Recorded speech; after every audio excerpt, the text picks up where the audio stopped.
नूतन कहानियों में मित्रों आपका पुनः एक बार स्वागत है। मित्रों, हम जानते हैं कि गर्व करना, घमंड करना, अकड़ दिखाना, अभिमान दिखाना या अहंकार दिखाना अच्छी आदत नहीं होती। वो हमारे विवेक पर पर्दा डाल देती है। लेकिन कई बार ऐसा देखने को मिलता है कि हम स्वयं अहंकारी हो जाते हैं और अहंकार के अंदर अपने को ज़्यादा मानते हैं दूसरों की तुलना में, या हमारे में मैं की दृष्टि आ जाती है। ऐसा ही एक दृष्टांत आज मैं आपके लिए लेके आया हूँ, जहाँ पर भगवान श्री कृष्ण ने हनुमान जी की मदद से गरुड़, सुदर्शन चक्र और सत्यभामा का अहंकार तोड़ा। तो चलिए मित्रों, आज मैं आपको जो कहानी सुनाने वाला हूँ उसका शीर्षक है हनुमान जी की मदद से किस प्रकार भगवान श्री कृष्ण ने तोड़ा गरुड़, सुदर्शन चक्र और सत्यभामा का अहंकार। भगवान श्री कृष्ण को विष्णु का अवतार माना जाता है। विष्णु ने ही राम के रूप में अवतार लिया और विष्णु ने ही श्री कृष्ण के रूप में भी अवतार लिया। श्री कृष्ण की 8 पत्नियां थीं, रुक्मणी, जामंती, सत्यभामा, कालिंदी, मित्रबिंदा, सत्या, भद्रा और लक्ष्मणा। इनमें से सत्यभामा को अपनी सुंदरता और महारानी होने का घमंड हो चला था, तो दूसरी ओर सुदर्शन चक्र खुद को सबसे शक्तिशाली समझता था और विष्णु वाहन गरुड़ को भी अपने सबसे तेज उड़ान भरने का घमंड था।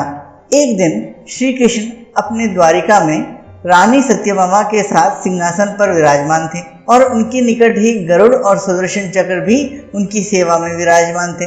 बातों ही बातों में रानी सत्यभामा ने व्यंग पूर्वक लहजे में पूछा, हे प्रभु, आपने त्रेता युग में राम के रूप में अवतार लिया था। सीता आपकी पत्नी थी, क्या वे मुझसे भी ज्यादा सुंदर थी? भगवान सत्यभामा की बातों का जवाब देते उससे पहले ही गरुड़ ने कहा, भगवान, क्या दुनिया में मुझसे भी ज्यादा तेज गति से कोई उड़ सकता है? तभी सुदर्शन से भी रहा नहीं गया और वह भी बोल उठा, भगवान, मैंने बड़े बड़े युद्धों में आपको विजयश्री दिलवाई है, क्या संसार में मुझसे भी शक्तिशाली कोई है? द्वारकाधीश समझ गए कि तीनों में अभिमान आ गया है। भगवान मंद मंद मुस्कुराने लगे और सोचने लगे कि उनका अहंकार कैसे नष्ट किया जाए।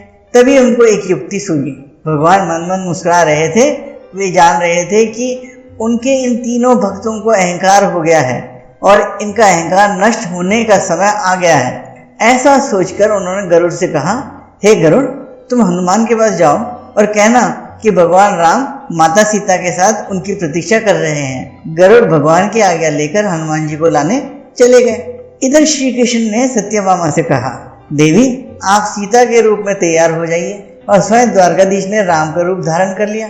तब श्री कृष्ण ने सुदर्शन चक्र को आज्ञा देते हुए कहा कि तुम महल के प्रवेश द्वार पर पहरा दो और ध्यान रहे कि मेरी आज्ञा के बिना महल में कोई भी प्रवेश न कर पाए।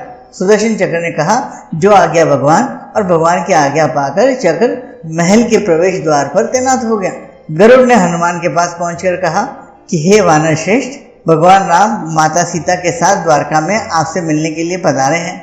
आपको बुला लाने की आज्ञा है। आप मेरे साथ चलिए, मैं आपको अपनी पीठ पर बैठाकर शीघ्र ही वहां ले जाऊंगा। हनुमान ने विनय पूर्वक गरुड़ से कहा, आप चलिए बंधु, मैं आता हूँ। गरुड़ ने सोचा, पता नहीं ये बूढ़ा वानर कब पहुंचेगा।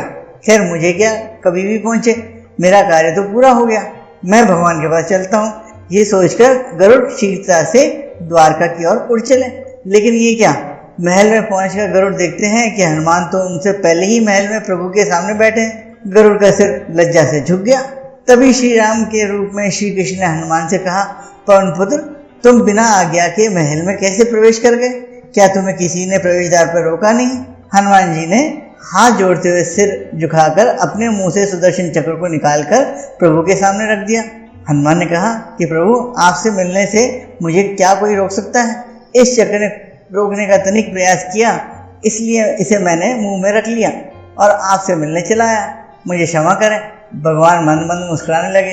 अंत में हनुमान ने हाथ जोड़ते हुए श्री राम से प्रश्न किया, हे प्रभु, मैं आपको तो पहचानता हूँ, आप ही श्री कृष्ण के रूप में मेरे राम हैं, लेकिन आज आपने माता सीता के स्थान पर किस दासी को इतना सम्मान दे दिया कि वह आपके साथ सिंहासन पर विराजमान है? अब रानी सत्यभामा का अहंकार भंग होने की बारी थी। उन्हें सुंदरता का अहंकार था जो पल में चूर हो गया। रानी सत्यभामा, सुदर्शन चक्र व गरुड़, तीनों का गर्व चूर चूर हो गया था। वे भगवान की लीला समझ रहे थे। तीनों की आंखों में आंसू बहने लगे और वह भगवान के चरणों में झुक गए। भगवान ने अपने भक्तों के अहंकार को अपने भक्त हनुमान द्वारा ही दूर किया। अद्भुत लीला है प्रभु की। आशा करता हूँ आपको ये कहानी पसंद आई होगी। अगर अभी तक आपने नूतन कहानियाँ चैनल को सब्सक्राइब नहीं किया तो कृपया सब्सक्राइब करने का कष्ट करें।